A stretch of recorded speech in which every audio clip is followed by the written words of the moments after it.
Grabe mga ka-dreamers, nasabugan nga pala ako ng putik na mula sa makina.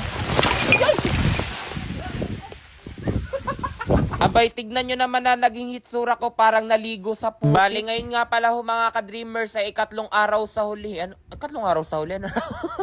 Kumbaga ay 3 araw na lamang ay matatapos na talaga itong ating ipinagagawa na deep well water. Kaya naman sobrang excited ako mga ka-dreamers kasi magkakaroon na kami ng sariling tubig. Kung kaya't paniguradong hindi na ako pupunta sa kapitbahay para magsabi lamang na maaari bang makikonek. Sapagkat minsan talaga hindi maiiwasan na papayag ang ating kapitbahay na pakunikin tayo ng tubig kahit na may bayan. Mabuti na nga lamang din sa amin ay meron kaming nakuhaan ng tubig kahit papaano. Kaso yung kinuhaan namin mga ka-dreamers ng tubig na gagamitin nga sa pagpapagawa ko ng deep well water ay parang nasa 200 meters ang layo mula rito sa amin. Abay, sobrang laking bagay nga na mayroon nakuhaan ng tubig kasi hindi magagawa itong ating deep well water kung wala iyon. Sapagkat yung pagpapagawa nga natin itong deep well water ay kumonsumo talaga ng napakaraming tubig. At kung ipatatabo pa nga natin iyon mga ka-dreamers ay napakalaking abala pa. Kaya napakalaking alwan talaga noong meron kaming nakoneka ng tubig tapos gagamit lamang ng makina para mapabilis yung pagdating din. At doon nga pala ginamit yung 100 meters na hose na aking binili last time. Habang tumatagal nga pala mga ka-dreamers, napapansin ko umiiba na ang kulay noong tubig na nakukuha. Maging iyong lupa dati parang brown, ngayon ay parang nagiging itim na. At batay nga sa sinasabi ni na tatay, iyon daw ang sign na malapit na matapos itong aking pagpapadip well. Bagamat mayroon na nga itong tubig pero ang nais nga ni na tatay ay yung makuha nila yung pinakang bukan upang masigurado na kahit tag-init na ay hindi pa rin kami makakatihan ng tubig. Habang nanunood nga pala ako sa gumagawa nga ng deep well water natin, ito naman si Kuya Biloy ay umakyat ng mura. Uy.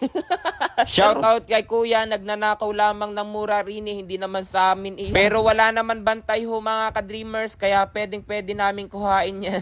Sa mga sandaling ito nga ay sumabog na yung putik mula sa makina pero hindi ko na videohan kanina. Parang natagkal kasi yung takip ng water pump kaya naman lumabas yung putik na nakukuha nga roon sa dinidiriling.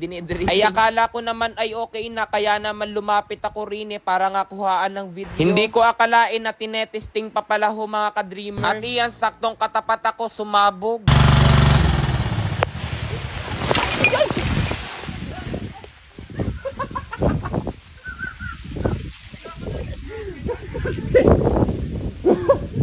Nabasa yung food ko. Oh, wait lang, hindi pala nakaplay. Yung phone ko, kuya. At iyan, sa halip nga na ako itulungan ni Kuya Biloy ay binidyohan lamang ako tapos tinawahan. Nagkandiligo tuloy ako ng hindi oras at ang binuhos ko pa nga sa ulo ko rito ay yung inumin namin dinis sa kubo. Ay hala, dini na lamang muna mga ka-dreamers. Bye-bye. 41,500! Grabe!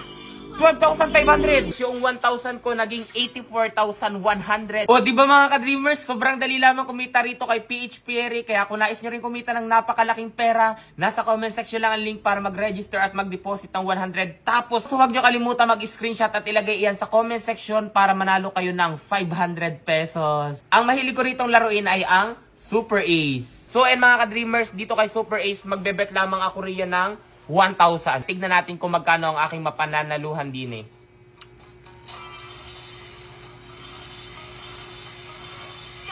1,000? Uy, scatter agad. Play. 200. 800. 100.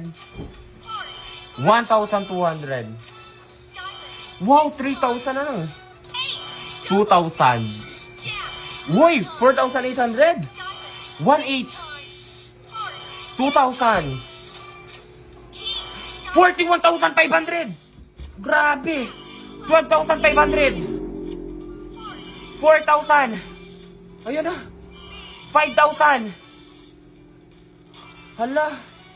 Hala. 200. 400. 3,600. So, tingnan nyo mga ka-dreamers, yung 1,000 ko naging 84,100. Di ba napakalaki? Kaya kung nais nyo rin manalo, nasa comment section lang ang link para mag-register. Huwag kalimutan mag-deposit at ilagay ang screenshot sa comment section at may pag-asa kayong manalo ng 500 pesos.